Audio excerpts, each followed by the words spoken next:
What is up, everyone? Welcome to the show. Unfortunately, the Blazers played like absolute garbage in the second half and lose this one. Very bummer of a loss. Rich was not feeling up to streaming after streaming late Friday night. Turned around 1.5 days later. Was not really in the right mental space. It wasn't because of this game. He had told me before the game. So yeah, he just got me solo stream tonight. Rich wanted me to let everyone know that he apologizes for not being here, but it's just going to be with him. Unfortunately, he's not going to be able to make every show and everything. So it just health wise, can't do as much as he would like to do. But he wanted to apologize to everyone. Anyways, I'm Eric Brandt, and this is the Rip City Retro post-game show. It's going to be a bit of a somber show. And, man, what a frustrating game. I don't know about all of you, but it felt like we were about to put a lot of pressure on San Antonio heading into Game 5. Everything was going right in that second quarter for the Blazers, build a big lead, and then proceed to lose by the biggest amount after a team trailing by 15 or more at halftime in postseason history. So not a good side of a record to be on. I felt like the Blazers just completely unraveled in that second half. Once again, they played not to lose instead of making adjustments or doing what was working in the first half. And just an awful second half, man. I couldn't have played any worse in that second half. And it dooms them in another game where this offseason they're going to be looking back at games 3 and 4 as games they had 15 plus leads in the second half of both games and had complete control at times of both of them and let them slip away. Not only lose both games, but I mean, they weren't even close at the end of either game. So just really kind of pathetic. But man, I felt like the Blazers just got away from what was working in the first half. I did feel like at the start of this game, the Blazers did not do a great job of changing their game plan on either end. I felt it was pretty consistent with how they've come out the first 3 games. Both the way they matched up defensively, their schemes defensively, and the way they were attacking on offense. And it wasn't working very well. And then the second half, I felt like it changed when the Blazers were pushing the ball a little bit. They weren't settling for getting into that half-court offense. And it's impossible to do that in the playoffs, the whole game. But I was really disappointed at how often in the second half they did not push the pace. It's also hard when the other team's not making adjustments or when the other team's making all their shots and you're not doing anything to change that. It's really hard to get out and run. So first half they did miss a bunch of shots that they normally hit. And then the biggest difference to me in the second half versus the first half was the Blazers actually held the Spurs to 0 second chance points in the first half. And they had 9 in the third quarter alone, which was a huge difference in that third quarter, getting extra possessions. The Blazers aren't taking care of the ball in offense and not moving the ball in offense, as Don says. And then combine that with not getting stops. And then when you do get a stop, giving up an offensive rebound that leads to those 9 points in the third quarter. I thought that was pretty much the game plan. But we've seen this from this Blazers team quite often this year, where they play well for a stretch and then it's like they play scared or not to lose. They're constantly worried about the lead instead of how they built that lead. Another team makes an adjustment, ramps up the pressure, and unfortunately, that's all she wrote, because the Blazers just could not do anything on offense. My question is, when they didn't push the pace, what was the game plan on offense? And this is why I disagree with all the people who are like, Tiago's doing such a great job. Like, what? They need to retain him and all that stuff. Yeah, he might be fine. He might get better than this. First time NBA coach. He's got room to improve, of course. But to just sit there and not have any new strategy or new way to attack their defense other than, oh, let's just hope Jeremy gets going. Let's hope Drew continues to make crazy shots. Let's hope Denny can get into the paint. They did nothing to try and help those guys. It's all just ISO one-on-one and stuff like that. And I'm sorry to those who think Thiago's done a really good job. And I will say, like, just from a management of everything that's happened to this team this year, the injuries, the arrest of your coach after game one, all that, I do think Thiago deserves credit for holding this team together and getting to this point. But if you can't at least try some different things on offense, or come up with a new wrinkle, or make an adjustment at halftime when you know the other team is going to, I'm sorry, but that's not good coaching. So to me, that's the biggest thing when people try to make the argument that coaching doesn't matter or whatever. Anyone can just throw the ball out there and tell Denny Avdia to go score baskets. That'll work for 99% of the coaches during the regular season and for parts of a playoff game. But the true good coaches know how to make an adjustment to get him a basket. We haven't tried posting him up at all. He did go in the post on his own one time this game, but there was a off-ball call, so we never even got a chance to post him up. But why not post him up or get him closer to the basket? We did nothing in terms of moving the players around off-ball. We did nothing to space the floor or whatever. And in fact, this game got away from us when it was still close. It shouldn't have been close anyways, but the Blazers had blown the lead and it was close. And then Thiago's big decision is to put freaking Chris Murray on Victor Wembanyama, and he gets 3 dunks in a row because Chris gets screened and just stops and lets Wemby go right to the basket 3 times in a row. That was his strategy, to let Chris Murray, who had one of the worst stretches of minutes in earlier game in this series. That was your strategy, was like, oh, let's put Chris on him. And Chris was completely lost out there on defense, had no clue what to do, gave up several possessions. Then he got switched on to Fox and then let Fox go right by him. I don't know how to explain it, man. But just, I thought that was terrible. I thought their game plan to start this game was terrible. No adjustments. I thought their game plan in the third quarter went away from everything that went good in the second quarter. And I'd like to know what chat thinks. But the Blazers got out and pushed the tempo. They created some mismatches. They got some open shots because they pushed the pace a little bit in that second quarter. The third quarter, they come out, slow the ball down every freaking possession, slow it down.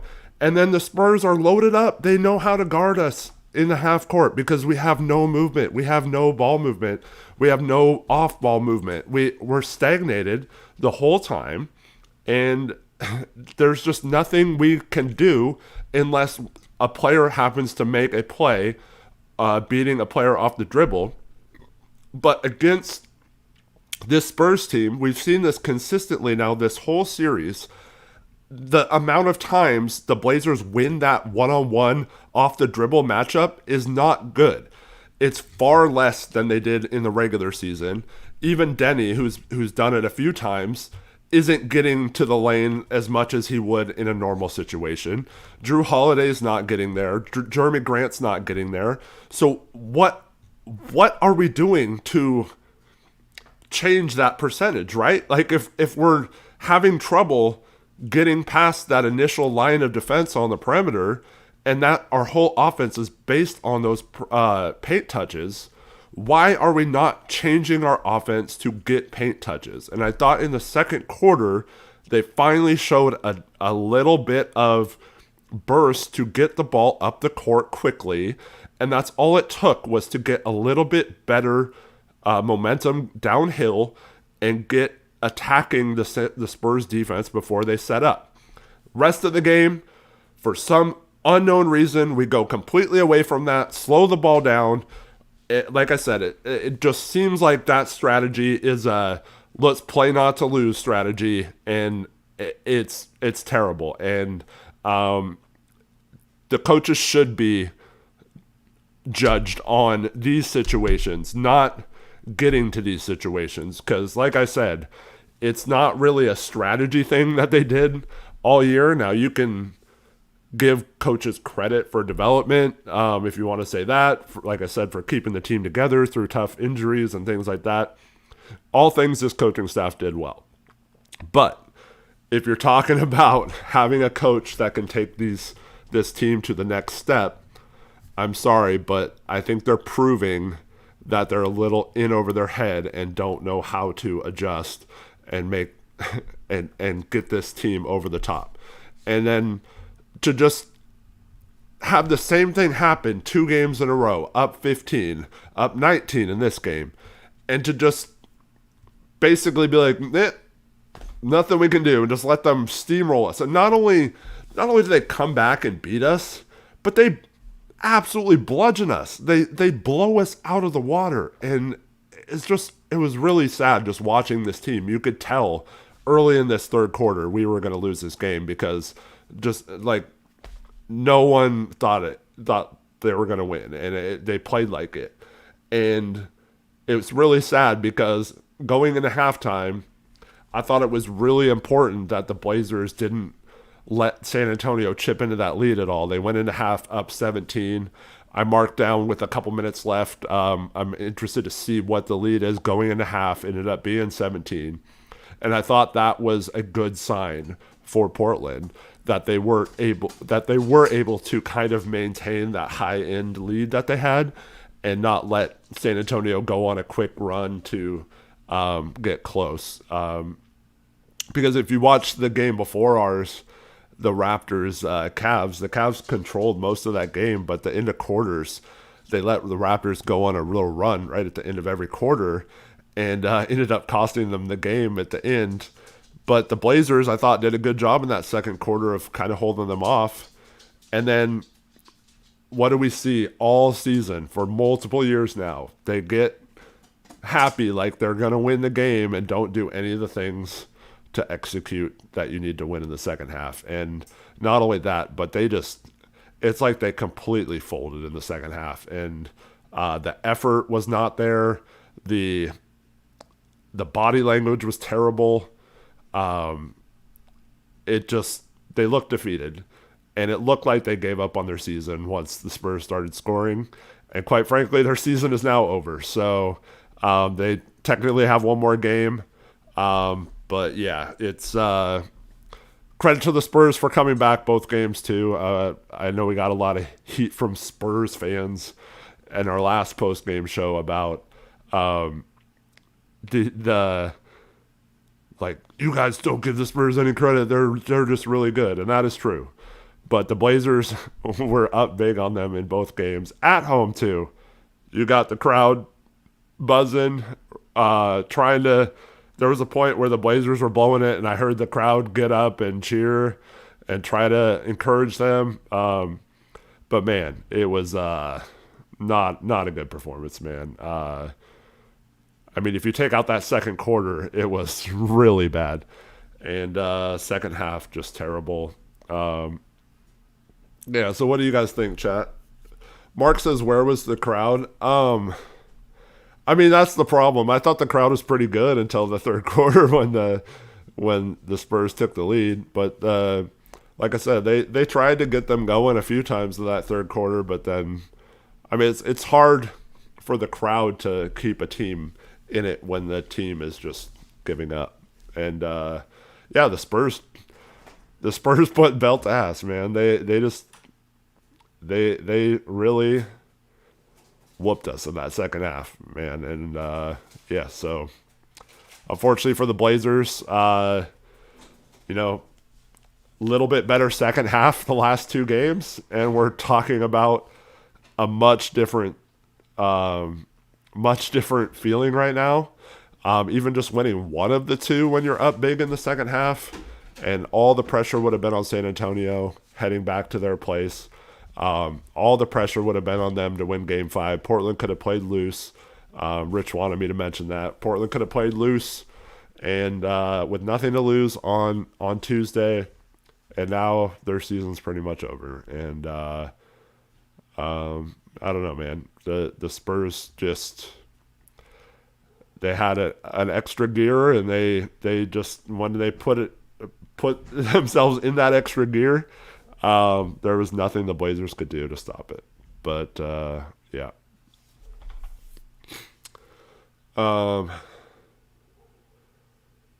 Ducks Blazer says this reminds him of when the Blazers in 2019 playoffs against Golden State blew 3 straight games with the big lead to lose all 3 and go 0-4. Yeah, it's kind of similar, although I feel like we were controlling the game, and obviously the Spurs are still a young, inexperienced team that hasn't won a championship or had championship experience like the Warriors did in 2019. So Warriors were notorious for huge comebacks, and just like you're up 10 and then all of a sudden they get out on the fast break and hit a bunch of threes, and all of a sudden you're down 12. So that was just the type of team they are. But yeah, it felt like this Spurs team, you could have maybe let the doubt creep in, unlike, an experienced team like the Warriors. But credit to the Spurs, man. They did not give up. It would have been very easy for them to just pack this one in and get ready for Tuesday. And the other thing is, Portland was, if they win this game, was guaranteed another home game, Game 6, which would have been awesome. But unfortunately, it wasn't meant to be. But yeah, I saw this on Twitter. Like, if you would have told me Portland had a chance to tie the series 2-2 at the beginning of the year with the Spurs, and they were the 7th seed and the Spurs were the 2nd seed, you'd take it. And like, sure, but you're also not putting the context that Wemby missed a game and a half and that you had huge leads in both games. So I don't know, man. To me, they kind of got where they were at a little bit by default, because there wasn't more than 10 teams even trying to make the playoffs or the play-in. So they were pretty much guaranteed just by wanting to be in the play-in to be the 10th seed. So yeah, they got 2 spots higher. But yeah, it's I don't know. I think this season was more along what the expectation should have been, instead of like some big overachievement. Now, if they would have won one of these 2 games, maybe that argument changes. And, it might be unfair of me to put it on 2 games like a whole season. But, I mean, without Wemby in one of them, big lead in both in the second half, and you completely collapse and fall apart. There's just not a way. The way it played out is just not a way to be excited about, oh wow, this team's on the rise. I mean, they completely choked, and just completely gave up on their season, and that's not a good sign for the coaching staff. Now, you can say there was a couple of young players. Klingan has been absolutely terrible in this series. Maybe he improves down the way. Sharp obviously has not had the minutes in this series to be super effective, and is coming back from an injury. Hasn't really done a whole lot. I mean, he's hit a couple shots in this series, but other than that, hasn't really had a chance to do much.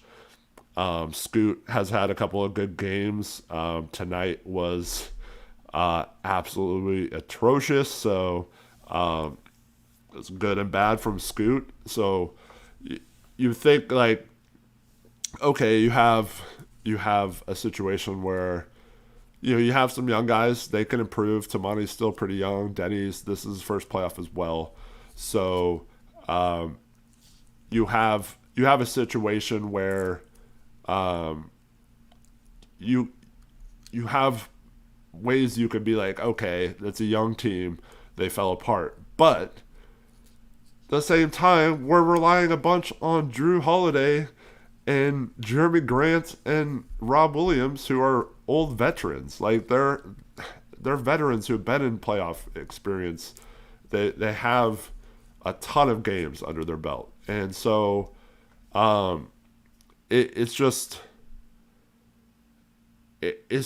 frustrating that that's the reason you have those veterans. That's the reason why you move an Anthony Simons for a Drew Holiday. And he doesn't play bad. I mean, obviously he's had some good moments in the last couple games especially. But, man, it's hard to think like, oh, wow, this team is on the rise when they do have those older guys on the team that are a big part of what got them here as well. So they need to find a way to do a better mix of both veterans and young players, and they need some freaking shooting, man. And it's going back to last offseason. Everyone knew they needed shooting, and it wasn't addressed. And then they tried to address it at the trade deadline, and unfortunately Veit did not shoot well with the Blazers, but he hasn't even been given a chance in this series to maybe space the floor or whatever. So you can maybe ask the question why he hasn't been in when no one can hit a shot, where you go through long stretches where we miss 15 of 16 shots. So yeah, and then the vets, man, Jeremy and Drew just had like horrible turnovers at really bad moments. So it like kind of outdoes all the good they're doing when they just get careless with the ball. And the turnovers once again rear their ugly head in that third quarter. But yeah, it's tough though when you get nothing today from Scoot. You get nothing outside of he had his first couple shots to Monty, but then gives you nothing the rest of the game. Donovan's giving you nothing all series. Denny's not what he's capable of or what he's been all season. Jeremy's been a shell of himself this whole series. I don't know. I mean, you got Rob Will with some pretty good games, and I don't know how they can overcome that many people not stepping up. But yeah, I see a bunch of Spurs fans in chat. Congratulations. We're not saying anything about the Spurs being a bad team or not, but you're lying if you weren't worried when you were down 19 in the first half or down 15 in the third quarter last game that you guys were in a bit of trouble in this series. And so congratulations for coming back and spanking our butts the last in the second half of both games. But you were in some pretty bad situations prior to that. But credit to the Spurs, man. They stepped up when they needed to, and I mean, it wasn't like, oh, they barely won this game. They won it convincingly. And after being down 17 at halftime, if you would have told me that Spurs would win blowing us out and easily, or I would have been very disappointed. But man, as Bexar points out, 35 points in the second half, just absolutely pathetic. Just really, really bad. I thought, going back to Klingan for a second, it did not work out. So we can't say it was a success or whatever. Obviously, he played bad, but very early in this game, you could tell he wanted to take the ball right at Wemby. He had two possessions where he went right into his chest, backed him up a bit, got some space, and then one he ends up traveling, and then the other he ends up missing a lay-in. And unfortunately, it's just not good enough. But I like the idea, just wasn't executed by him well. And then he hits 1-3, and then once again spends the entire freaking rest of the game shooting 3-point shots. And this is exactly what I've been worried about as a 3-point shooter.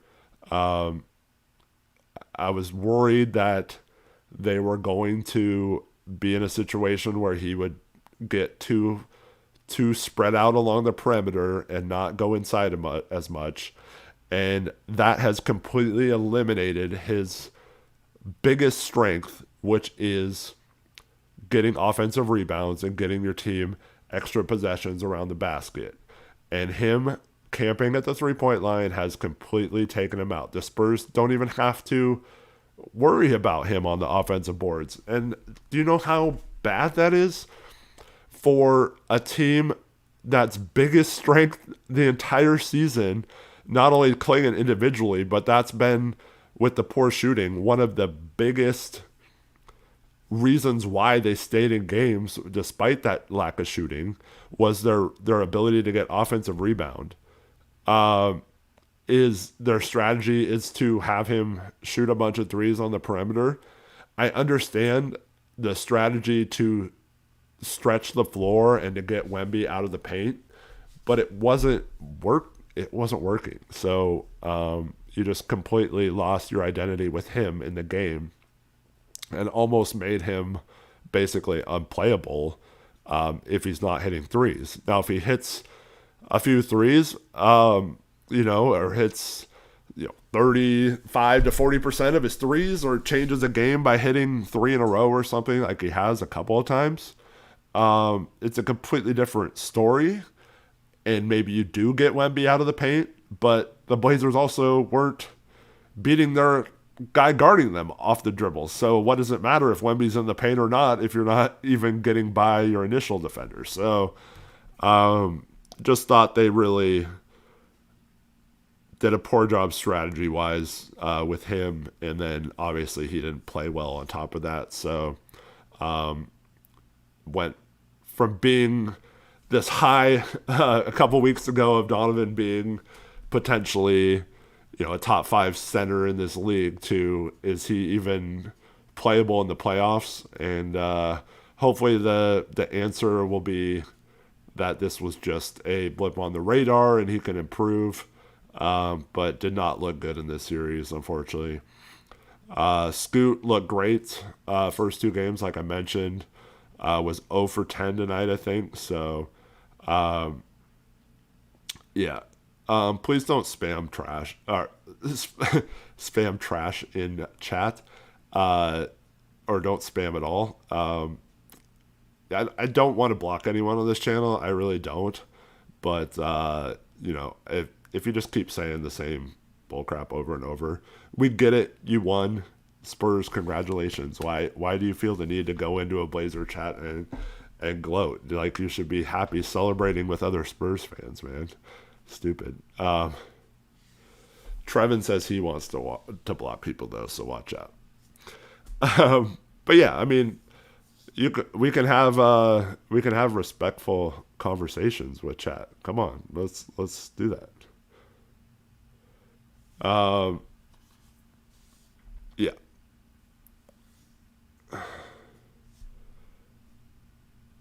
because Trailblazers did it to us, so cry more. Well, no one in this on this channel or this chat did that to you, so I don't know what you're talking about. Tristan said Splitter running small ball in that fourth made no sense against Wemby. Yeah, I really like Chris Murray on him. That worked out so well. It was fun watching Chris Murray just stop thinking someone else was going to help him with Wemby, and Wemby just dove right to the basket and got a dunk like 3 straight possessions. It was really, really fun. Really fun. Yeah. But yeah, back to Scoot. Like, you know, it's always like a weird sample situation with Scoot. It's like a couple good games, now really bad game. You know, it's still a thing where hopefully it can be consistent in the future. I do think, you know, the couple good games, I don't know if they necessarily outweigh having a stinker like tonight, but it does give you a little bit more hope that he can take that next step next year and be a solid guard. But yeah, just did not show up when we needed him tonight. Unfortunately, had some really bad possessions, some really bad shots, some really bad fouls, and just was not able to impact the game at all. Tamani has just been awful, man. I don't know. Like the last couple weeks of the regular season, he started catching fire and had some really good games. Really had some moments this year, some games where he really helped us get that 8 seed. And so maybe you're hopeful that that's closer to what he'll be in the future. But I mean, he's completely no-showed this whole series. And when you have several of your starters no-showing, it's really tough to overcome that. And yeah, I mean, so Klingan, Scoot, and Tamani, complete disasters tonight. And then, or this afternoon, I should say. Thibault, I don't think played at all tonight, Greg. I don't remember him coming in at all. So, I mean, he's been bad this series as well. Was bad in the play-in also. So maybe coach just wanted to give Chris Murray a shot over Thibault, but yeah. And then, yeah, I mean, Drew has had some moments where he's absolutely carried us.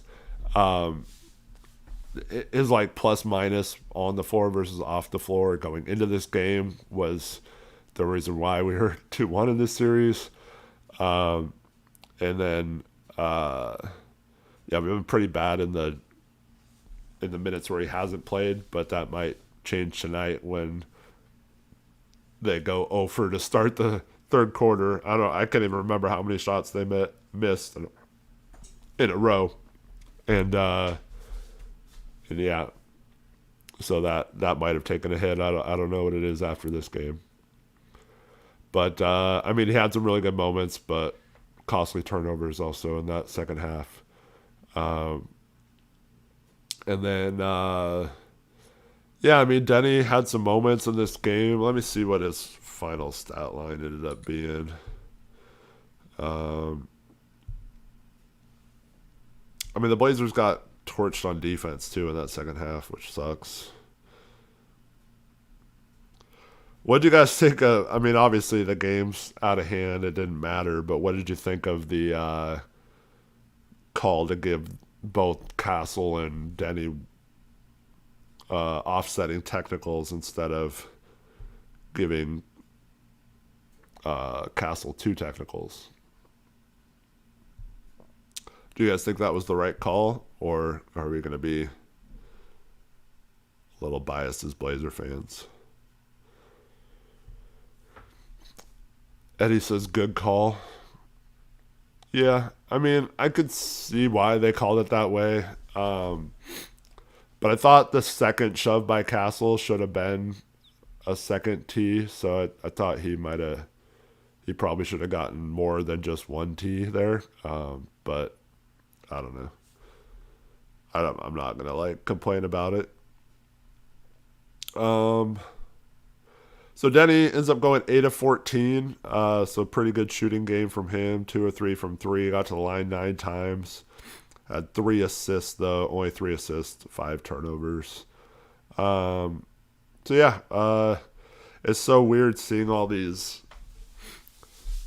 like in a game you led 19 in the first half, seeing all the starters with like the worst plus minuses minus, or the best plus minus was -12 from Tamani. So it's kind of sad seeing -25 from Drew, -22 from Scoot, when they had such a big lead at one point in this game. It really shows you how bad that second half was. Rob Williams is actually a +3 in this game. That's crazy. Only 4 points and 6 rebounds, so he didn't really have the impact that he had in previous games. But yeah.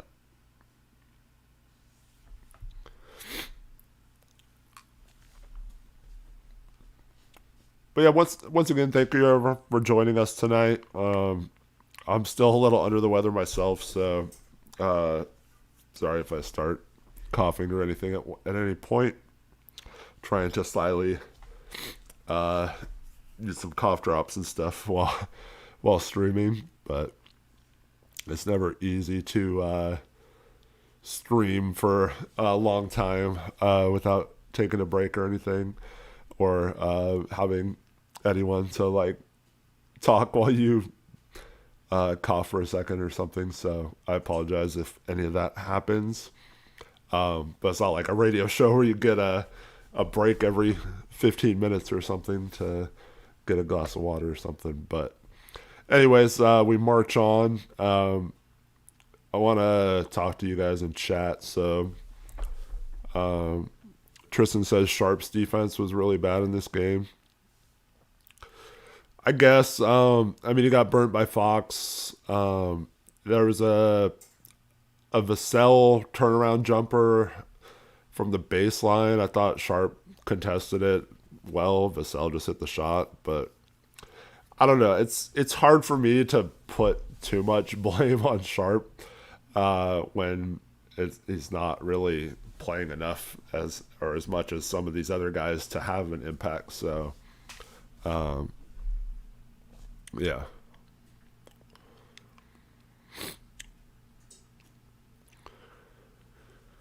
Bruce asks what you do up 17 in the second half. I think you learn from the previous time when you were up 15 in the third quarter, and you don't take your foot off the gas and play not to lose. I think you get out and run, and you try to push the pace in that third quarter.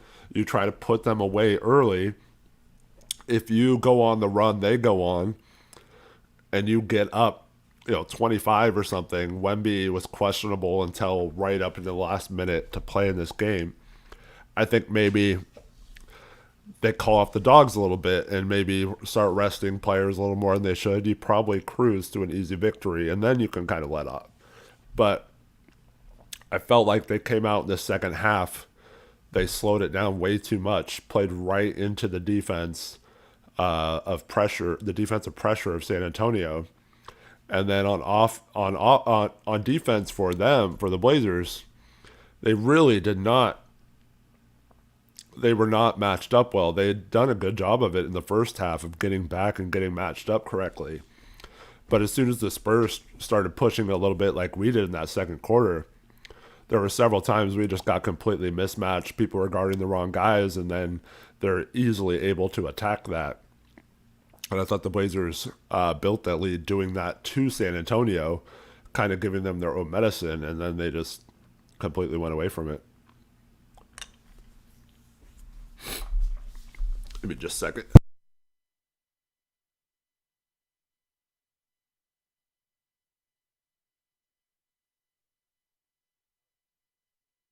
All right, sorry about that.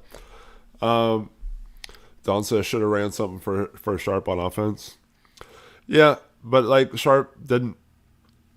I mean, he hit some hard shots. I don't think he took very good shots in this game, other than like the layup he had. But he hit him. He hit some shots, but it's hard when you're not playing much to really say, oh, this guy should have done more. Or this guy should have done something. It definitely wasn't like a Chris Murray situation where like Chris definitely caused like 6 to 8 straight points of San Antonio just by being on the court. I thought Sharp was okay.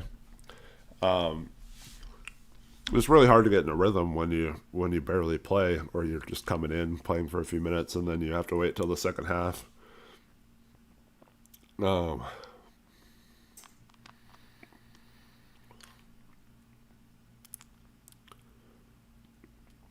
Lazy Panda doesn't like Doris Burke. Yeah, I thought Pash was a little off tonight. Kept saying several incorrect things, but that happens a lot.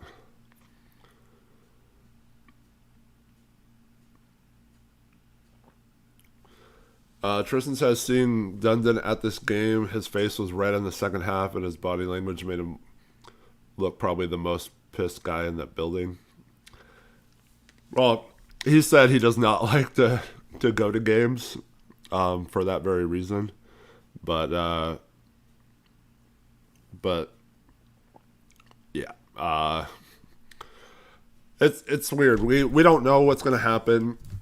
Obviously, we've had all the cheapness rumors that have been piling on him so far, but who knows what he's going to do coach wise, GM wise, all that player wise. Are they going to make a big splash?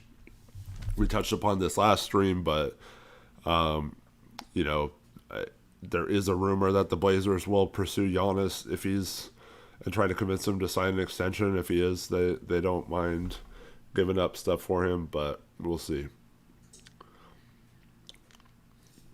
Trevin says the Blazers' defensive rating in this game was 92 on, with him on the and off it was 125. So, yeah. But a game like this can certainly swing the momentum of will Thiago stay or not. Now, if Dundan is being as cheap as reported about a coaching search, it's certainly possible that Thiago is kept almost by default just because he's like their best option, and maybe you don't give him as much money or you get away with giving them a smaller contract because otherwise you're gonna be gone. But if you're gonna do like a cheap contract for a coach and just hope someone takes it, I don't think you're gonna have many options. So I just don't think they're gonna get a quality coach that way. The Clays asked if we're ready to talk off-season moves now. I mean, we're pretty much there. The season's over now, unfortunately. I don't know. Do anyone think we're going to come back from 3-1 down?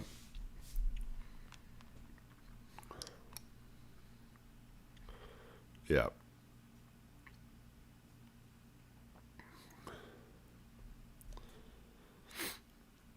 Let's get that coach from Lakeridge. Okay. I don't even know who the Lakeridge coach is, but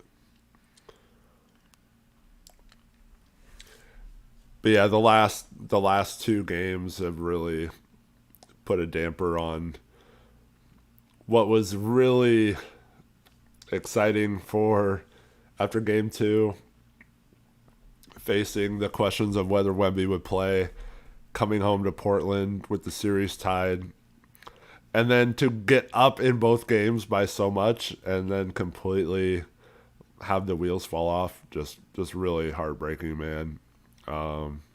Fortunately, it's par for the course for us Blazer fans, right? We're used to the heartache that comes along with being a fan, especially those of us who were born after 1977, like myself. I was born in 1979, so I've pretty much only known Heartbreak as a Blazer fan, including watching some teams that are probably some of the best teams to never win a championship, not win one.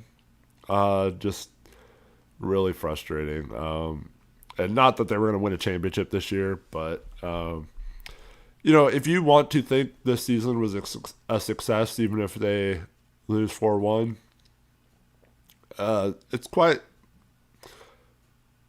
it's within your right. I mean, I do understand that, so totally cool for that line of thinking. For me, it's not a disappointment. It's not a like awesome season either. It's like, okay, they wanted to make the play-in. They did. They won the play-in game and got into the playoffs. And then kind of blew a golden opportunity to maybe put some pressure on San Antonio with 2 games. So ultimately, they're probably going to lose 4-1. And so if you would have said they made the playoffs as a 7th or 8th seed and then lost 4-1 in the first round, I would say that's probably about what I expected this season heading into it. So, maybe slightly better, maybe slightly worse for people. But I don't personally think this was some overachievement or anything. And nor was it really an underachievement. It was just kind of how this season played out, both between how they did and how other teams around them played out the season as well. Kirk says he should lowball Thiago even more after this. I don't know.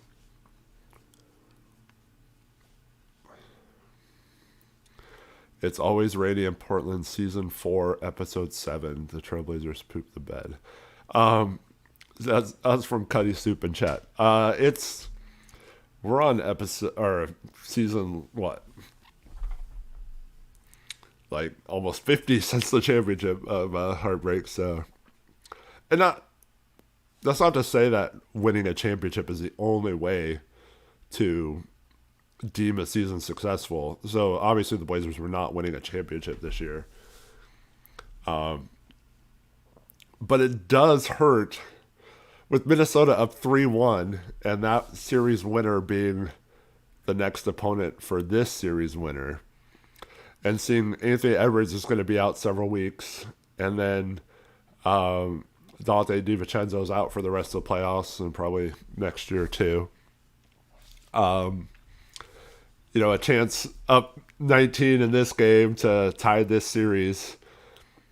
It is kind of disappointing for Blazer fans to not have that feeling right now of not winning game 3 or 4, just winning one of those two when you're up big and having the series be like 2-2 and having the conversation right now on the stream like, man, if we somehow win this series, we have maybe either an injured Minnesota team or Denver's going to have to use up like a ton of energy. We saw that last year when they went to 7 games. They got tired and they got a little worn out. So that probably would have been the case. I mean, we probably still lose to Denver, but I think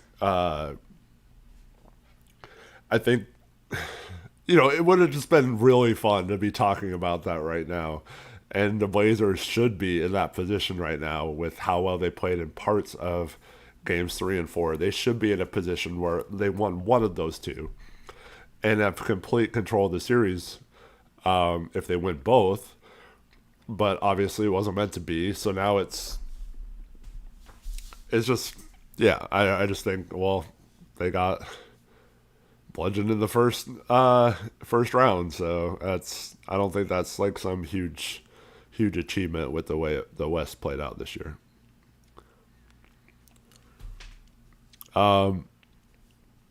Tristan says this was his second playoff game attending ever. His only other one was Game 2 against New Orleans in 2018. And now this one. I may never go to one again. I'm tired of this heartbreak. Yeah.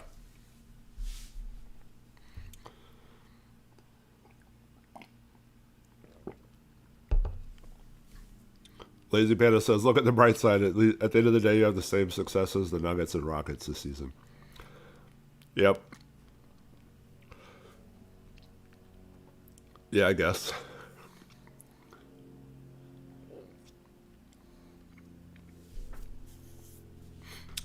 So you weren't able to make it to any of the playoffs in 2019, Tristan?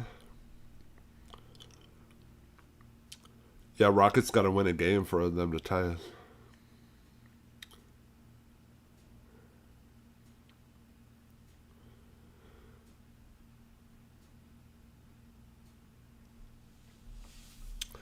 Yeah, So we talked about Dundan not knowing what he's going to do with the front office. Obviously, and the coaching staff. Obviously, he's looking at all his options for both right now, engaging that. Like I said, it could just default back to keeping the two that are here simply because, due to him not really offering much money for those positions, not having any quality options, and then he has to go back like a dog with his tail between his legs to both of those guys and hope they want to stay. I mean, Cronin's technically under contract, so it would just be retaining him, I guess. It's more towards Tiago. But yeah, in terms of that, I have no idea what's going to happen with those two. In terms of roster, I am pretty confident that he is going to at least push for whoever is the GM to make a big move and going to pressure them into making a big move. Now, whether it's the right big move or not, who knows? But I'm fairly confident that this offseason is going to be the Blazers going after some sort of big time player to bring in and not just rely on, hopefully these kind of okay players take a jump or whatever. I think they're going to go after someone that can help them get there. Will it work? Who knows? But I am pretty confident that that's going to be their strategy this summer. And it's not so. Ladies Pan asked who would come to Portland. It doesn't really matter who's wants to come to Portland if you're trading for him. Now you can make the argument that someone like Giannis or Donovan Mitchell or someone like that who have a year left and those teams are only trading them because they're probably not going to stay after those contracts. Maybe you don't trade for those guys based on that, but I don't think that's going to dissuade them from going after some sort of big-time player with multiple years left on their contract. Especially if they're worried about the lottery system changing. Right now might be the best time to move on from some of those picks if they have a good indication that the lottery reform is going to mess with the talent or the draft assets that they have. So maybe that's their thinking is just get rid of the picks from other teams that they have. I think it still have some value in certain situations, even if they do get kind of nerfed a little bit. But yeah. Bam, yeah, I could see the Blazers trying for Bam. I don't know if the Heat are going to trade him or not, but could definitely see them making a run after Bam.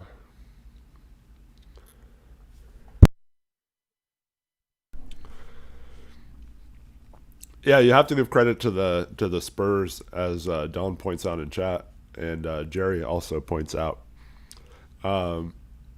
they don't panic. They play calm, and they got a little down when they were losing by a lot, but they're right back there. Uh, it seemed like they weren't ever feeling like they were out of it. Didn't really ever stop playing hard, and really came out the second half and executed a perfect game plan and just really put it to the Blazers. Alex Wolf says Sabonis. I Sabonis is a realistic target in terms of a player that's available that the Blazers could probably get this offseason. But in terms of like a player that helps you win a championship, I feel like that's a terrible fit. But I can definitely see that. Getting Fox was huge for the Spurs. Yeah, not only getting Fox, but getting him without having to give up that much to get him. Just really poor decision by the Kings to. I mean, I don't think it was the wrong decision to trade him. It was the decision to, we don't want like a haul of draft picks, which the Spurs had. It was that they wanted like win now players so they didn't fall off after they traded him. And now they're one of the worst teams in the league, despite trying to still win now and have like no future, no real players. I mean, they have a couple of good young players, don't get me wrong, but like, it's not like a playoff level talent roster that just needs to grow up or anything. So maybe they get lucky in the lottery this year and get that player. But it's just really, really bad management of an asset that could have netted you several picks, especially from a team like the Spurs that had a ton of draft capital to trade. So just a horrible decision by the Kings. I guess you can say at least the Blazers aren't the Kings, right? I think the Kings only made the playoffs that one time, right? Since they made the play-in a couple times, but playoffs just the once since like 2006 or something like that.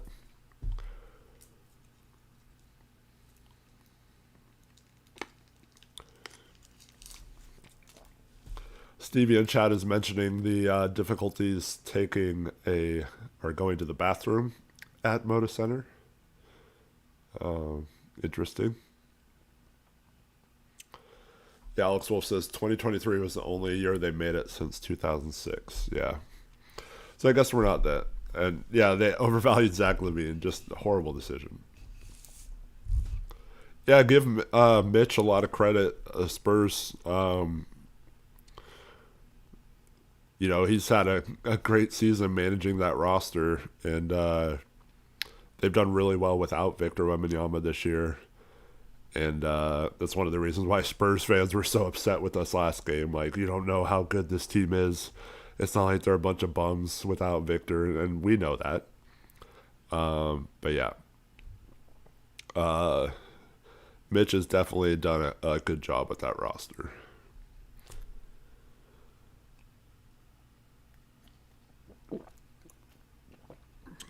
Trading with bad, dumb teams is always a smart idea. Yeah, I agree.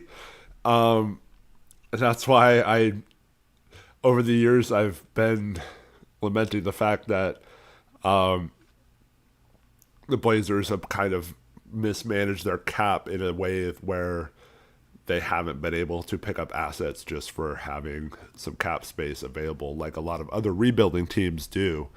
And that was when people ask why I'm hard on Cronin or whatever. I feel like that was one thing that really made it difficult for him. Like, you can talk about good trades he's made. Obviously, getting guys like Denny and Tamani were really good decisions. Drafting Klingan, good job there. But his inability to kind of pick up assets for nothing just because you had some cap space available. The good rebuilding teams find ways to do that. The bad ones, like the Sacramento Kings, give up a first round pick to the San Antonio Spurs to take Harrison Barnes and then in a sign and trade for DeMar DeRozan. And so the Spurs gain an asset there and all that. And so that's kind of that's the kind of thing. I think the lack of creativity around that. Now, you can make the argument that he tried to be creative with the 11th pick last year, trading back to 16, picking up a future first. Maybe that future first ends up being really good for us. But when you look at, Derek Queen or Cedric Coward or, Carter Bryant didn't play a ton in this game, but he's had some good moments in this series as well. Whereas Young Hansen can't even sniff the floor outside of garbage time. So, yeah. So I think the cap management is kind of, I think the cap management isn't great. What's up, AJ? How you doing? Yeah, obviously OKC was the master at that. Not only did they take on bad contracts and just keep acquiring assets, but they also, some of those players they recouped value from, so they got them for a pick and then ended up flipping them for a pick when they kind of played well or had a rejuvenation, like a Chris Paul or whatever. So, yeah. But yeah, just, man, such a bummer this game. The sloppy turnovers, the mismatching on defense. The Spurs did such a good job of taking advantage of that, our lack of discipline in this game. So, fortunately, yeah, can't get either of those back. Just two really heart-wrenching ways to lose both games at home when the crowd just would have blown the lid off Moda Center if we won either of those games. Yeah. But yeah, I mean, the Blazers really... I thought Jeremy, in addition to Klingan, did a good job initially of trying to get to the basket and taking the action right to them. He actually beat people off the dribble a couple times in this game, which was different than other series or other games in this series where he was getting no separation.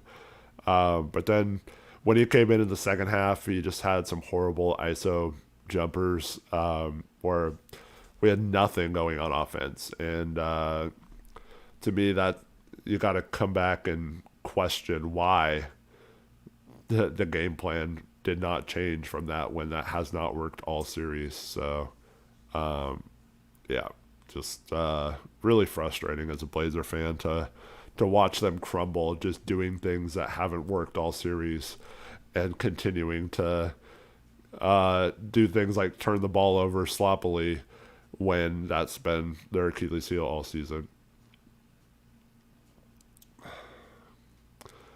All right.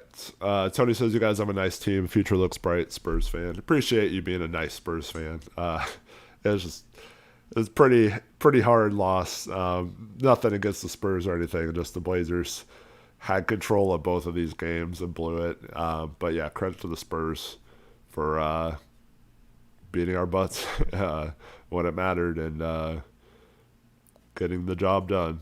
So, yeah. Tristan said the Spurs fans were really nice at the game. That's good. Yep. And once again, if you're just joining, Rich wanted me to make sure I passed along that he wanted to apologize for not being here. But as I told him, it's just going to happen with his health situation. There's always going to be times where he's just not capable of streaming, especially back to backs or short turnarounds like this was a day and a half later after streaming for so long. There's also going to be times where he's not going to be able to stream for 2 hours or something on a post game show, and that's all right. We got him right. Between me and chat, we will always pick it up and still have a good show and all that. And we of course want him to be on every show, but his health is more important. So we got his back, and but he wanted me to apologize, but I told him he doesn't have to apologize when he misses games and stuff. But hopefully he's good for Tuesday and can hop on. And then we're planning on having content all off season as well. We'll have some weekly shows and stuff like that. We'll of course draft the big moment, or not draft. We'll stream the big moments like the draft, free agency, all the stuff you've come to expect. We'll do all that as well, just a little differently, but we'll try our best.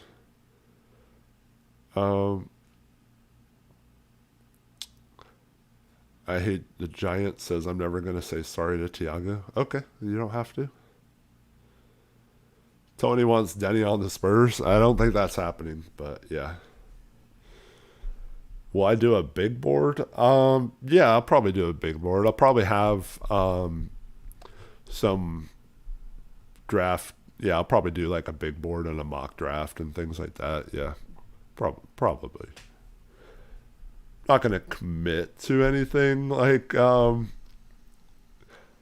super big like that, but I'm hoping to do a lot more videos and things like that on this channel. So hopefully, because I do enjoy that. I do enjoy streaming and chatting with all of you, and just wish it could have been celebrating a win and having the series going back to San Antonio for a game 5 with it tied 2-2 instead of being down 3-1. It's just one game makes such a big difference in mood swings and all that. So just after all the momentum from winning game 2 and Wemby being out, to lose both of those games the way they did too is just man, gut wrenching.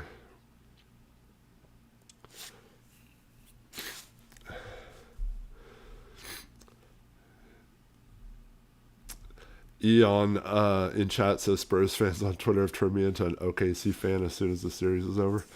Man, OKC fans aren't any better. Yeah.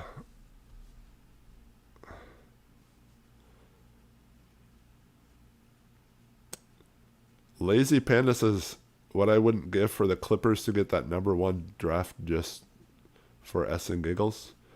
You want the Thunder to have the first pick because that's who the Clippers go to. Why would you want either the Clippers or Thunder to have the first pick? Explain that one to me. It would be funny if OKC got no, man. It would be awful if the Thunder got a top 3 pick. No, man. That's not a funny joke. That's more devastating than the Blazers losing these 2 games up 19 and 17 in both of them.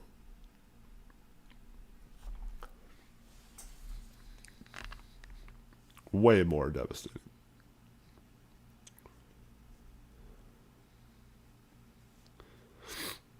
You see me laughing. I am laughing in disgust at how awful that would be. We cannot have the Thunder add another top pick to this. It's bad enough they're already going to get a late lottery pick and have 3 first round picks in this draft, and we have none. But also, it's not funny because then if we would have lost the play-in, we'd be in the Clippers position right now. So if that pick moves up to 1, that would have been us. So no, not laughing at that either.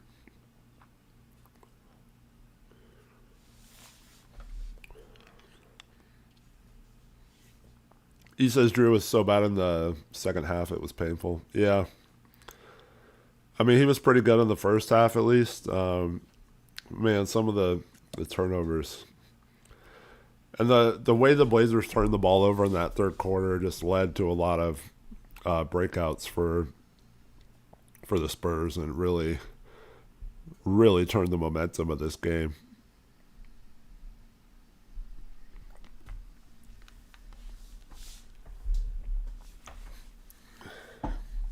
Helicon says there was no movement for him, though. Yeah, that's also true. The Blazers were just completely stagnated.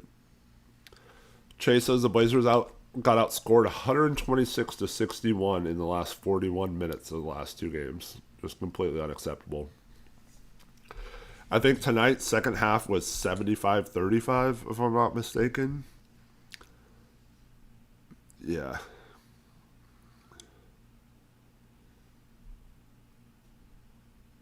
Man. 73-35, man, terrible. They didn't get it done on either end.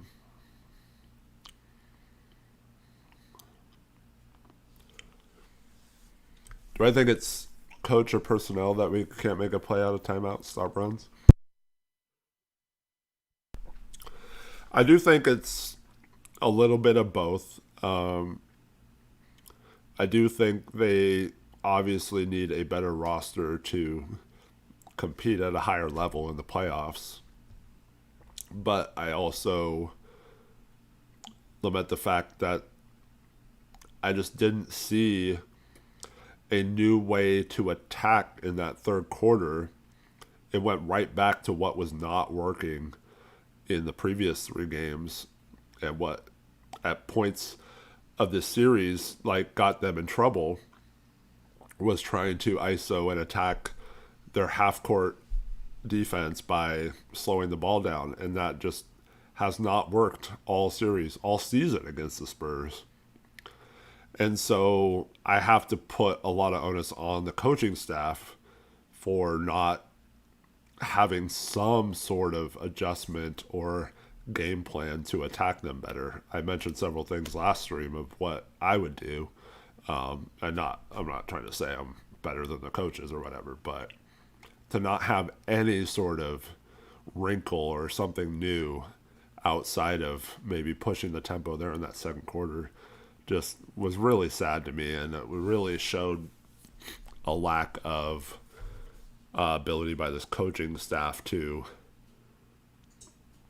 really have any trust in them making a good game plan or an adjustment in a series. And so when you look at that, like I mentioned towards the beginning of the show, you can chalk it up to inexperience as a head coach for Tiago, but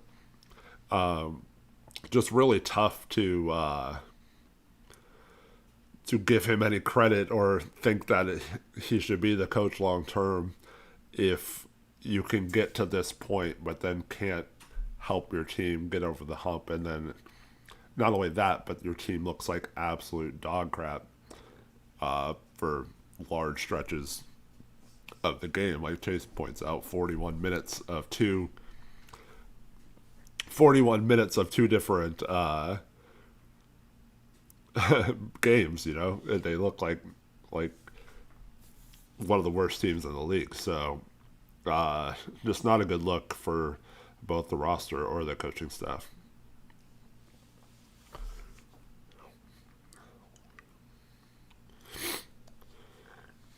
Shaggy Squid says, I get in-game adjustments being an inexperienced thing, but not making adjustments in between games is just as bad. Yeah, I also mentioned that early on. I know you said you just joined a few minutes ago, but I felt like in the first quarter it was annoying that the Blazers tried to attack them on offense the same way they've been attacking them all series, and it was the way that hasn't worked for them all series. Yet here they are in game 4 trying to, oh, maybe it'll work this time. And then on defense, they still had, this has been their game plan. Start Klingan on Castle and back way off him and make him be a 3-point shooter or whatever. There was no adjustment. That's been their strategy the whole series. So, not quite sure what the coaching staff is doing to like get these guys prepared to play. So, man, just not good.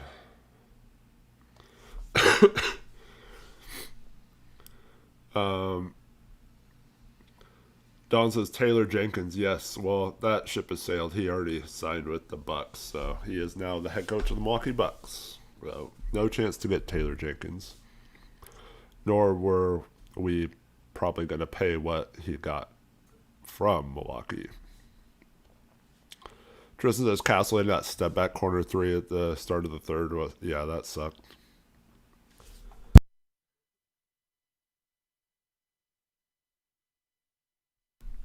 Don says Tiago never counters anything Mitch does. Yeah, that's kind of how I feel.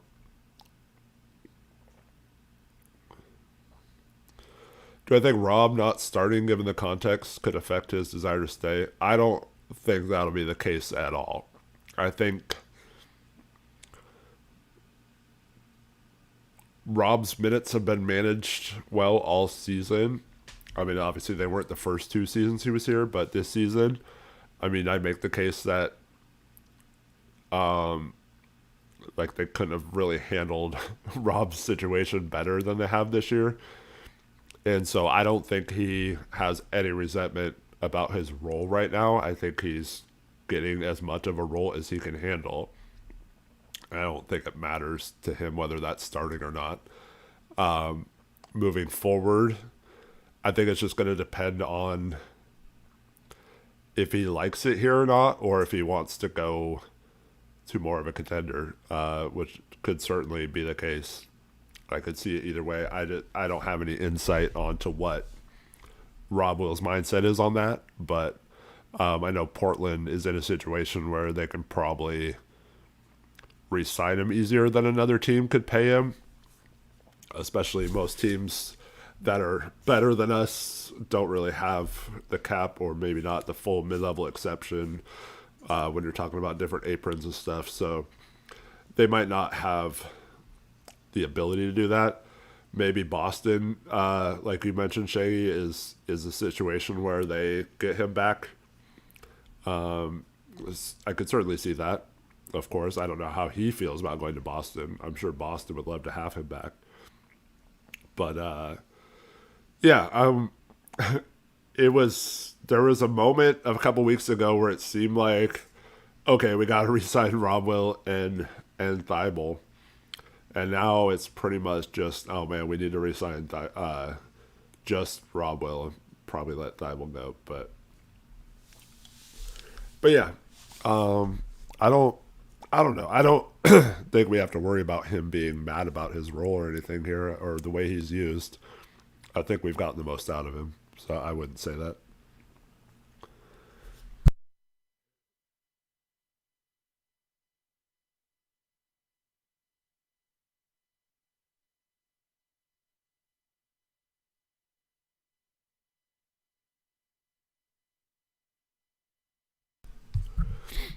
Does Dame have to come back an all-star for us to be a contender next year?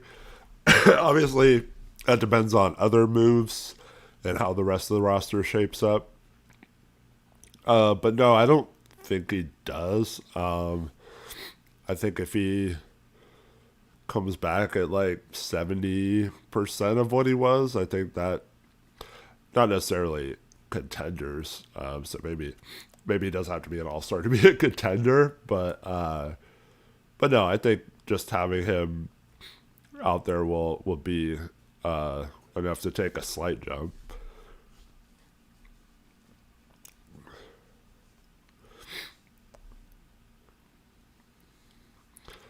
It really doesn't matter what coaches I'd be interested in, Chase, because Dundan's not going to pay for any of them. So, I mean, he's offering the St. Louis coach $1 million. Yeah, we have no chance of getting a good coach. So, pretty sure it's going to either end up being a coach that if like this is a bad example because he's on our roster already, but he's he's not going to be our coach next year. But a coach like Nate Bjorkgren, who had like a horrible first time coaching, and probably won't ever get another chance to be a head coach again. Someone like that from another team that might accept this as a lower contract just to kind of just have that chance to prove that his last situation wasn't good.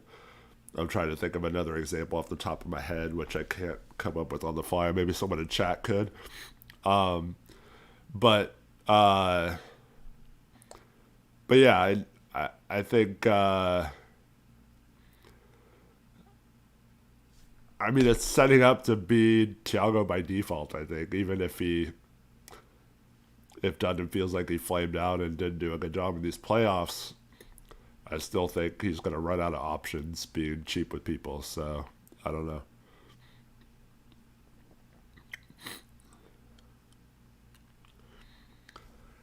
If he offered Mike Malone $4 million though, like he's not offering a a different coach more than $4 million. So, or even that amount. So the $4 million is just for Mike Malone. Like if you're not Mike Malone's level of coach, you're not getting $4 million offer from him. And if you're,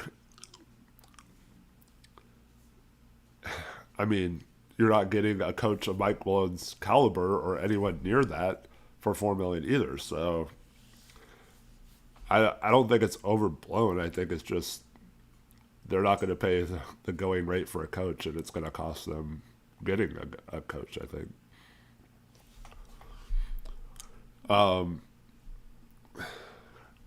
Trying to think of names. So like Darvin Ham or Adrian Griffin. um, I'm sure that won't be the case because of Dame, but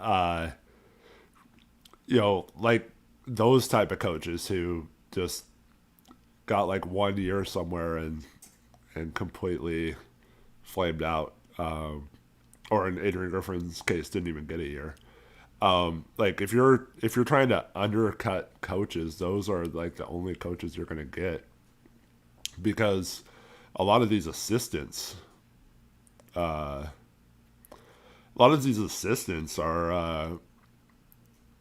making more than what he's allegedly offering. So, yeah.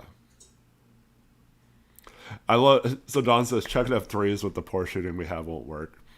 I love during the broadcast when they tried to say that the Blazers don't live and die by the threes. So I was like, what are you talking about? They take the fifth most threes and are one of the worst 3-point shooting teams, man.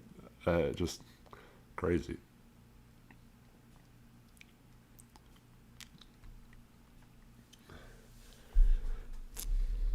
Yeah, Thibodeau's interesting. I still don't think you're getting him for $4 million a year. I mean, I don't think he's going to have many options moving forward, but I think you have to pay him more than $4 million a year to get him to come here.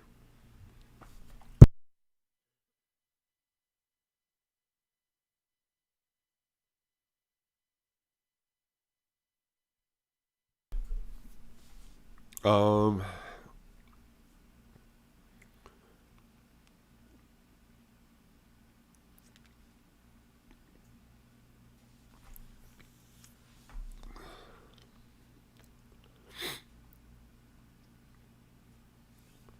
where's Vogel at nowadays? I think he's an assistant somewhere, but Shaggy doesn't like Thibodeau's fit on this team. I've never wanted Thibodeau to come here, but I do think, just in terms of this team needing an identity and stuff, like at least if we had Thibodeau, we'd know that the defense would more than likely be locked in. There'd be better schemes. There'd be, I think we'd be easily a top 10 defense if we had a a coach like Thibodeau. Now that doesn't help our offensive issues, so unfortunately, that's a problem. But I do think if we did have Thibodeau, it would be a situation where at least one side of the ball we know for sure would be locked in. But yeah, obviously all the other things that come with him in terms of developing young players and taxing minutes on your veterans probably would be good.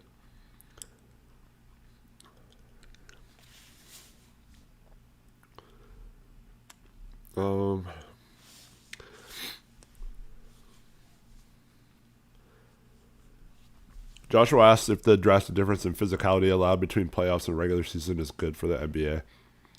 I don't necessarily think it's good or bad. I just think that's how the playoffs are, and you need to be able to overcome that. And the Blazers obviously have not done well against physical teams this year, or teams that kind of put pressure on you to create. Blazers have not done a good job.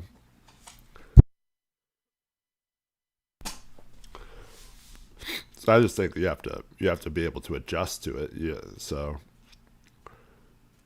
yeah.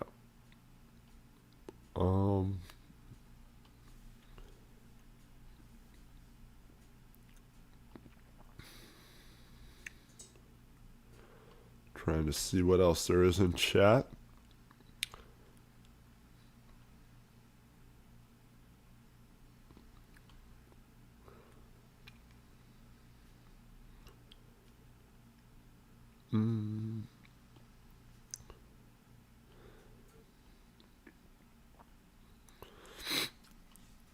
Yeah.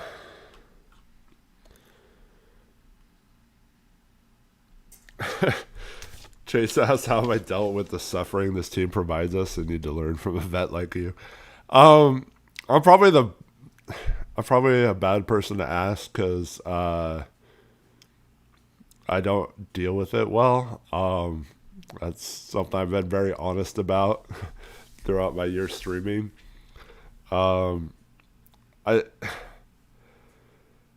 the last 5 years or so, I guess, yeah, going back to the last couple seasons with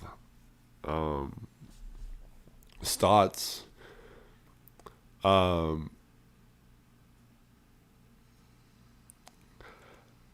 don't know. I guess I've dealt with it by just resigning myself to the fact that it's gonna be ended in this way, and to never.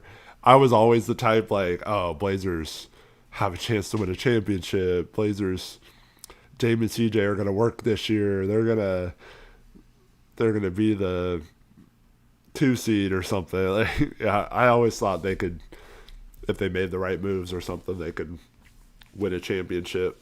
And so I guess I've just been less optimistic the last few years as they've like beaten that out of me. So yeah, lower expectations, I guess. Yeah. But like I said, this year, this is kind of, I mean, there's a little bit of gray area, play in versus making the actual playoffs, and making the series tough versus not making the series tough. But for the most part, this is that window, that general area of what should have been expected of them based on the expectations Joe Cronin and Chauncey Billups and all them set going into the season and all last off season about their expectations for the team being, taking that step up, starting from a level where they figured it out instead of having to figure it out still. So this team should have been in the play-in this year. Like I said, you could argue, should they have been the 7 seed or whatever? That's kind of minute, but I feel like they kind of matched expectations this year. So it's making me not too devastated by something like this, but at the same time, I mean, the Blazers had an opportunity to really have a magical moment and just winning one of these two games. And I said it going into this series. I just wanted game three at home to like mean something, so not be down 2-0. If they could find a way to have a home game this year with a lot on the line, I would take it. So I guess I can't complain about it because they did that. But just looking back, it's like hard for me to say, oh yeah, they overachieved or anything when we should probably be talking about this team as do they have a legit chance of winning the series right now? So it's tough.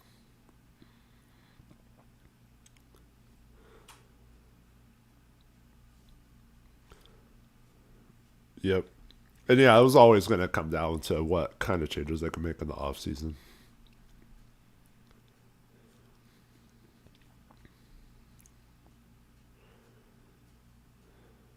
Yeah, not a failure of a season by any stretch. But yeah, I don't think anyone deserves to be like like last year when they gave each other extensions, Chauncey and Joe based off winning 36 games. Like I don't think anyone deserves that kind of level of praise either.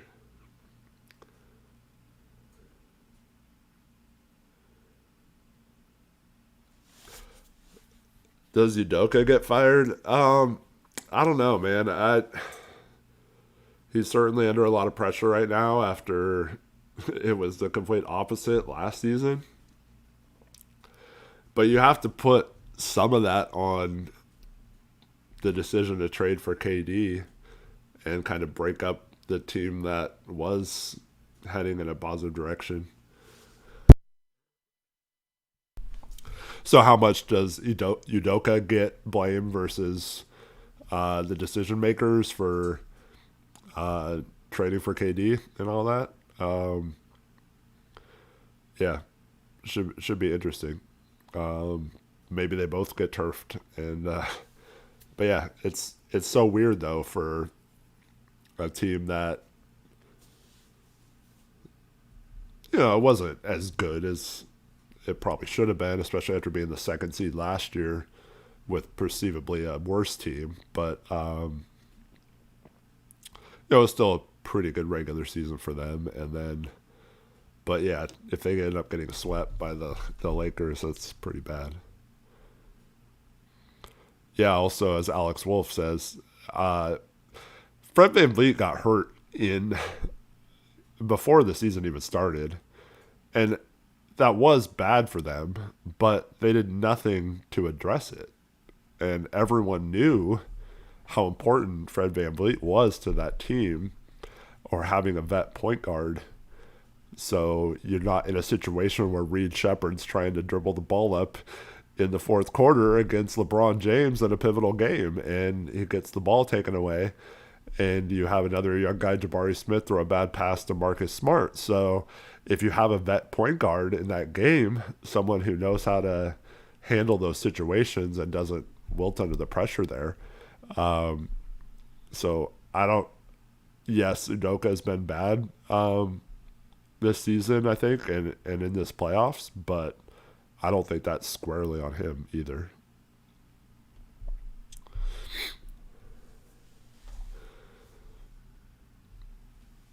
Um,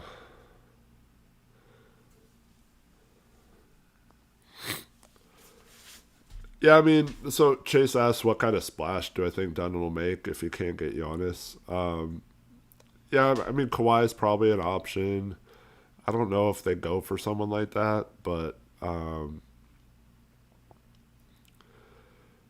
yeah, I mean, it's hard to know who's going to be available or who like Dundan sees as that guy.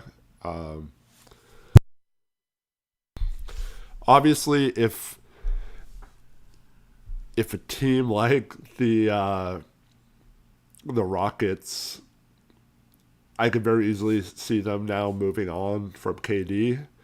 And I'm not saying I want KD necessarily, but I could definitely see the Blazers getting into the mix, especially since you would think KD wouldn't cost a ton at this point. I mean, it wasn't that much they gave up last year. I mean, Jalen Green, Dylan Brooks, and the 10th pick. Like you could make a case to that, but I wouldn't be surprised if they made a run for KD, even despite all that.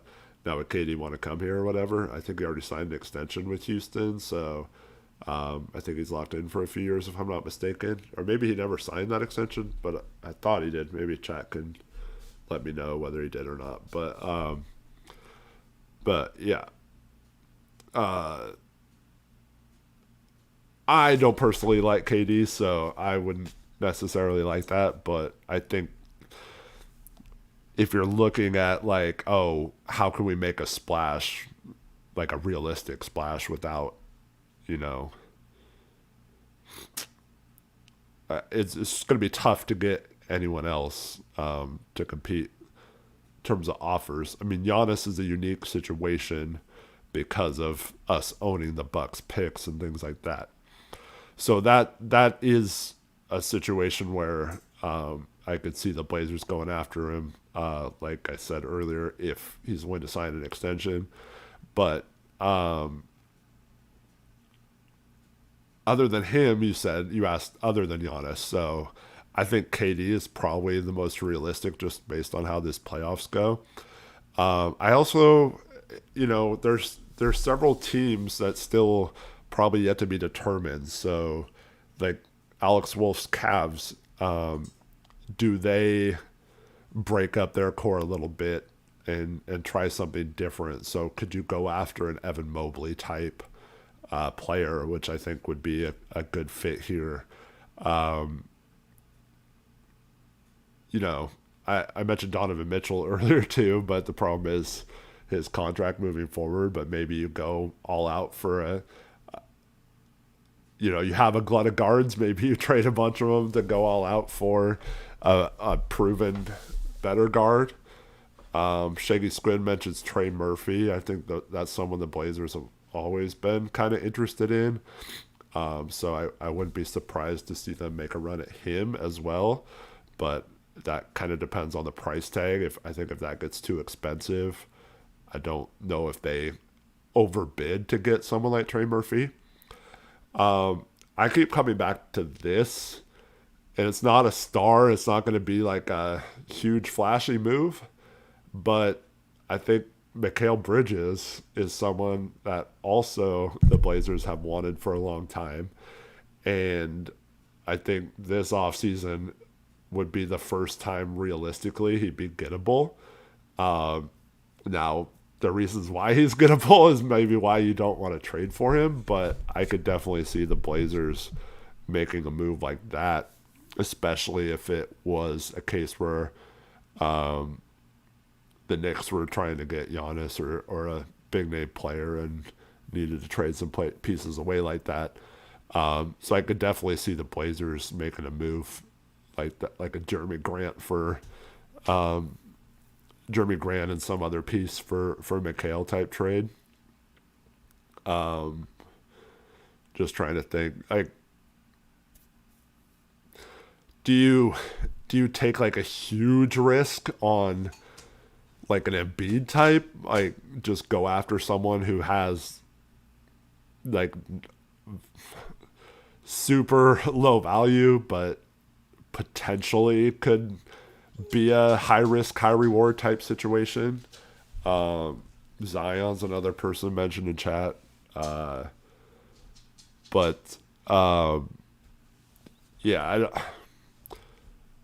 I mean, all names we've mentioned before. Yeah. Max says, why not take a swing on Giannis? I mean, I think they're going to try. I think they're going to try it. But I don't know. Brendan said we could have drafted Bam. Yep, we could have.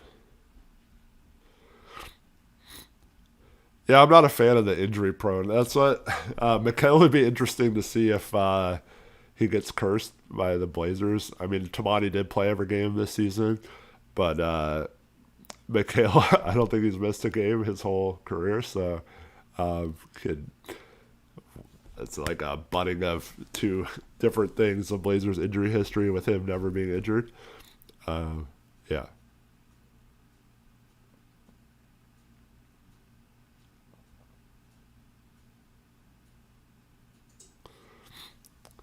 Liverpool. Dawn says he thinks San Antonio is going to go after Giannis if they don't get if they don't win the West this year.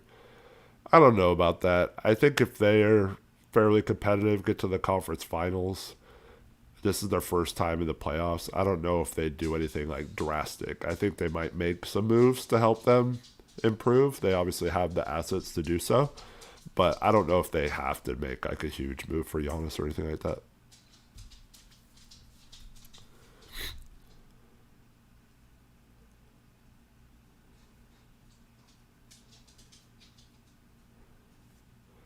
Steph asks, how do you think the NBA expansion would work? Is this our easiest way to get rid of young Hansa without needing to do anything?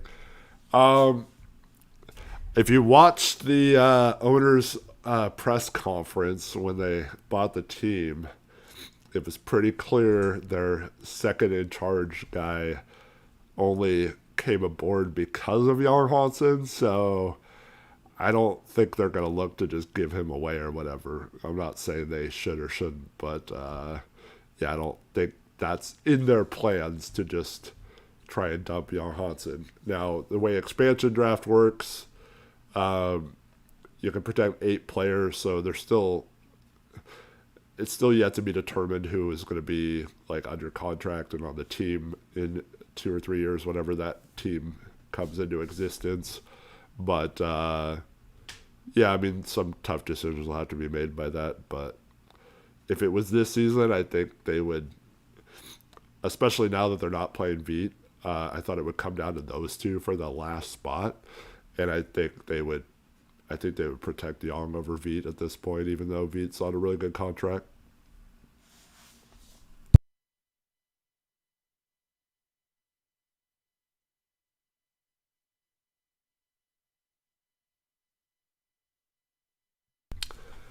But yeah, if you're talking about Giannis and you do Jeremy, one of Scoot and Sharp, and then obviously I think you'd have to include another contract or something, but then you put all the Bucks picks back to them, the Orlando pick, and then a few of our own picks.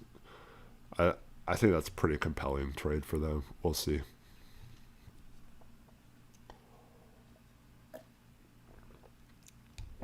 Peyton Watson says Don. So yeah, that's the kind of move I think would be good for the Blazers. It's just I don't think Tom Dundan would think that's a big move or whatever. I think he's trying to get a bigger move, but certainly if we found a way to get Peyton Watson, I think that'd be good for the Blazers.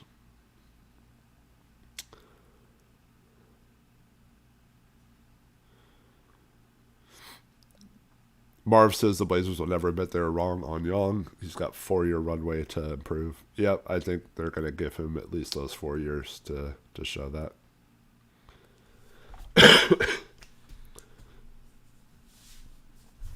Do I think Tamani is still untouchable after this season playoffs? Um, no, I don't think he's untouchable. I think he's obviously vitally important to what they do on defense, but I don't think like if he was the difference between getting honest or not, I think they include him in that. Um, if they have an opportunity to improve the starting lineup and that means he has to move to the bench, I don't think they have a problem with doing that either.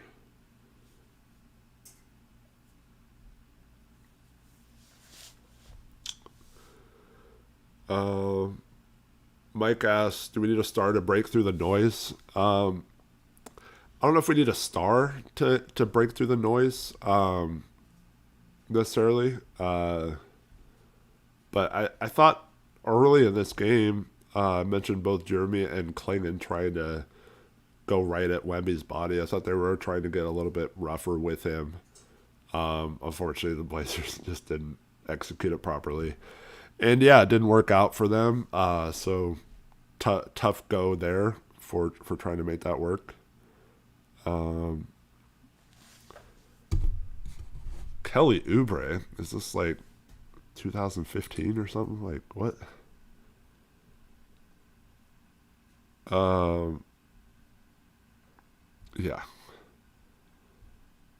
no, we don't need Kelly Oubre.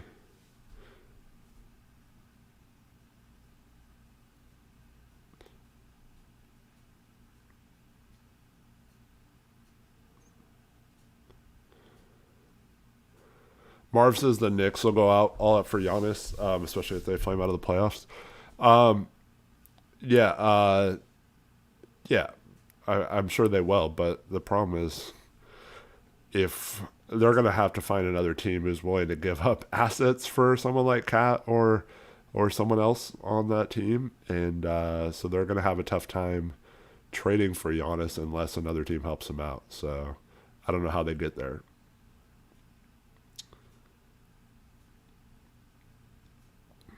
What are the feeling on the streets of PDX about Tom so far? It's not a good start. Not a good start. Yeah. Embiid's playing today. That's good for them.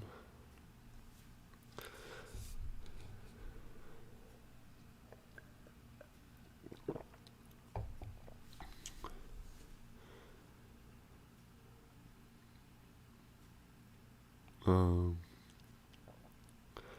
yeah, just man,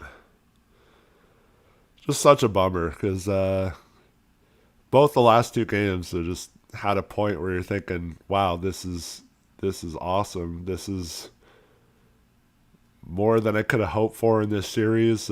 A chance to even it up, or last game a chance to go up 2-1, and then for them to blow both of those opportunities, uh, and then just get not only like lose the game, but it wasn't even close either game. Like they just completely fell apart. Um, yeah, so just it's just tough because it would have been such a joyous show, such a great feeling to just at least have this series be tied 2-2 right now. So uh, just a bummer, man.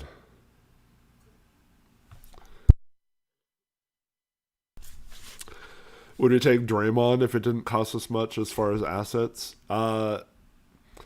As much as I can't stand Draymond a lot of his antics and stuff, I do think he's the type of player this team needs. Someone with that edge to him. I do think that would be a good move for the Blazers, and he's been like obviously they didn't make the playoffs, the Warriors, but towards the end of the season he was playing some really good defense, including in that playing game against Kawhi, and he's still someone who can impact a game on that end. Now it doesn't help a lot of our weaknesses in terms of shooting and running an offense and stuff, but he can pass a little bit. Maybe he can yell at people to cut or something. So I wouldn't mind having him on the team. So I'd be all for trading for him, I guess.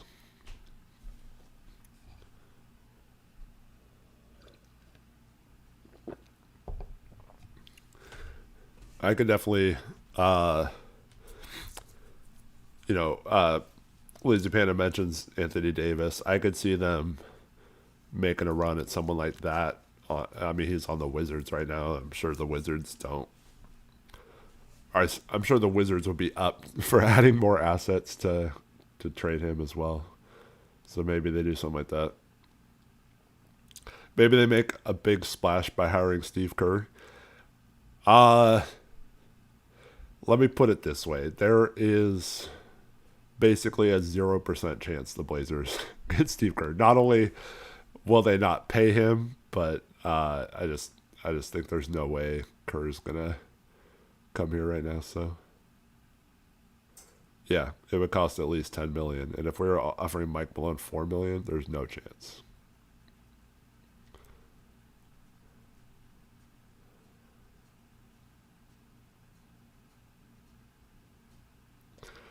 And Brendan says there's a bit of tension by AD wondering about the game plan and direction, or the plan and direction of the Wizards. Yeah, but he also said, "Well, I'm under contract, so that's all that matters." So I think he just wants his money. But yeah, I mean, he's someone who's probably not going to be happy there. So yeah.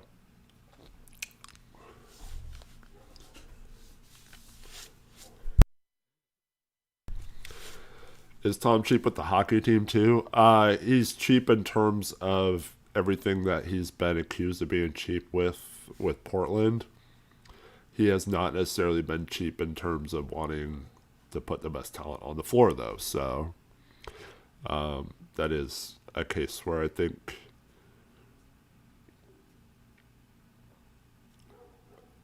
that's why I'm not completely killing Dundan like a lot of people. I do think it matters if he's cheap but wants the best possible product on the court. I think that's an okay way to look at it.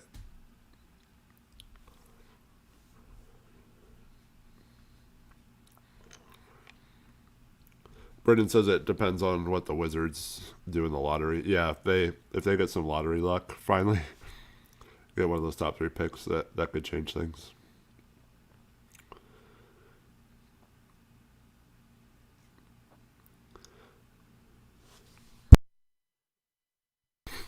Marv says, I bet Tom pulls out all the stops for Giannis. I definitely think that's the number one goal this offseason. Now, how attainable that is, I don't know. But I do think that's going to be the thing he tells Cronin or whoever the GM is to get done this offseason, if possible.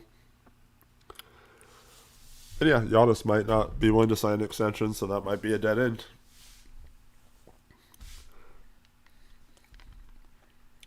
I mean, would I like to have Kawhi? Sure, but I don't think he's going to be happy here. I don't think he's.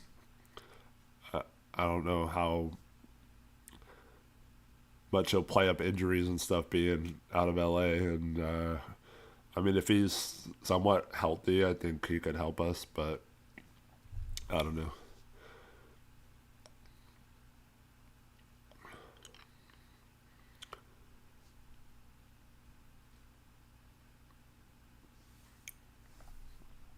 Tristan has a very poor outlook out of the future. That's not good.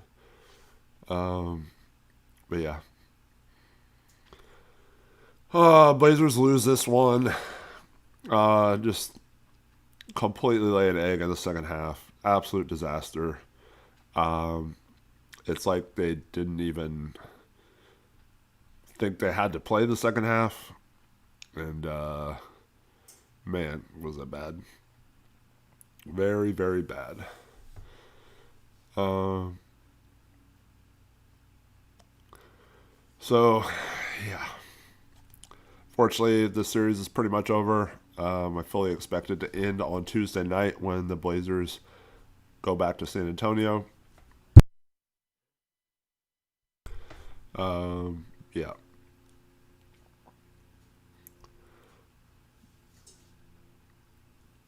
Would I rather trade for a guard or a forward? I think it just depends on who it is. Yeah.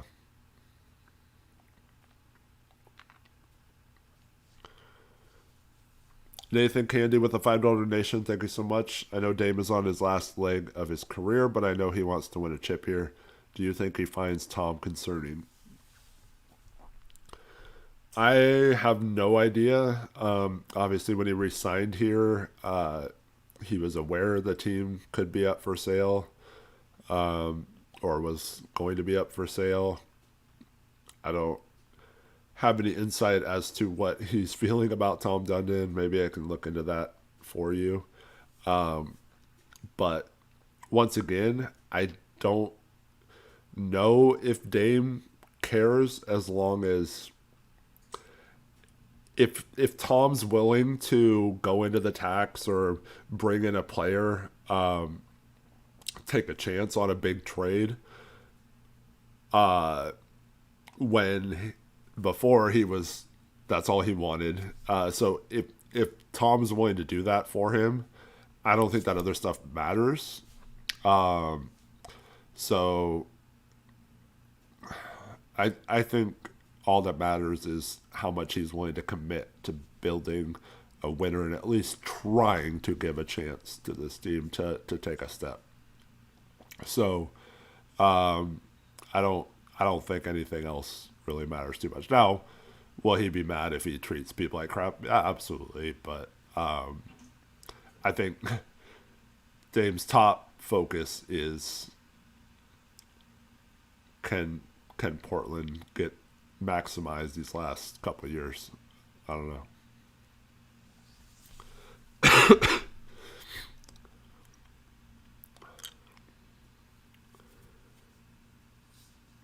He did not say that at the press conference. That's just not true.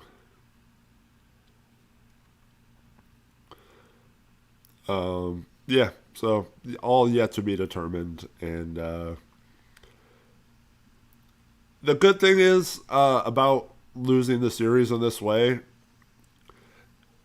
I'm I was pretty certain this wasn't going to be the case, but typical Blazer thing would have been to win this series or lose in 6 or 7 games and then get way overhyped about how good this team is. And then the tendency would be to kind of stand pat because they're on this trajectory, almost beat the Spurs in the first round, where we just need to tinker a little bit and take that next step. So maybe the silver lining in this is they're not as there as maybe they thought they might have been a couple days ago, and so now I think it makes it less likely they're complacent this offseason. And then you combine that with the seemingly willingness of Tom Dundan to make a splash on the court, even if he's not off the court. I think hopefully that'll make it so this offseason they're not just like, okay, we had a good season, we're good, we just need to develop players and stuff like that, because I think that would be the wrong approach this summer. I don't think they're there as a team. I don't think they have enough talent to take a jump naturally. At least not that big of a jump. They could certainly take a jump. Don't get me wrong. I'm just saying for where they're at to like championship contender level. So I do think they'll at least try to take a big swing this summer.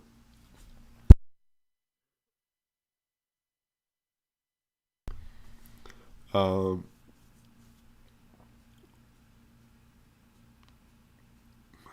all right.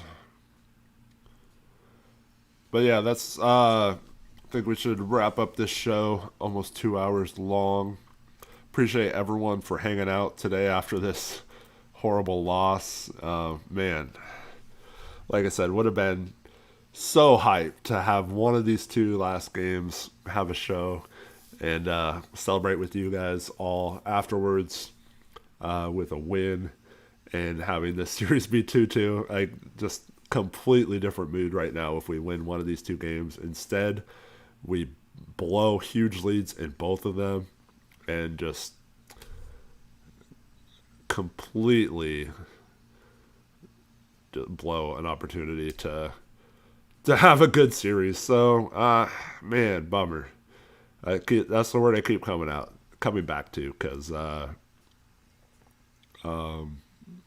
as Ashley points out in chat, it's frustrating, man. It's frustrating. Like, every time you get a little hope lately with the Blazers, they do something like the last two games where it's like, man, you guys had it. You just stopped playing, and you just like completely gave up. And it's coaches, it's players, it's the front office's inability to address weaknesses.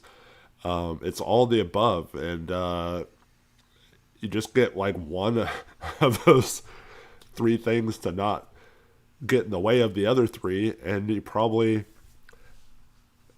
you might actually win this series. So it's tough, man. But I appreciate all of you for hanging out despite all that, and hopefully Rich is better on Thursday or on Tuesday, which is most likely the last post game show of the playoffs. And yeah, we'll then switch our gears to the offseason stuff. But yeah, Blazers lose tonight. They get blown out in the second half, and just in a sad fashion. And so now their funeral is most likely on Tuesday. And I hope to see you all after that game right here on Rip City Retro. Hope you all have a good rest of your Sunday. It's still pretty early. It's kind of weird having a post-game show in this early in the day. But my mom said she said goodbye to Moto today. Yeah, it's probably the last time you're going there this season. Yep. I guess we have the Fire there this summer, so if you're into the WNBA, you can join that. You can go back to the Motor for that. But yeah, thank you everyone for joining us. This has been the Rip City Retro post-game show. And on our way out, let me give everyone a fist bump. Have a good night. This is a condolences fist bump because we're all in the same boat together.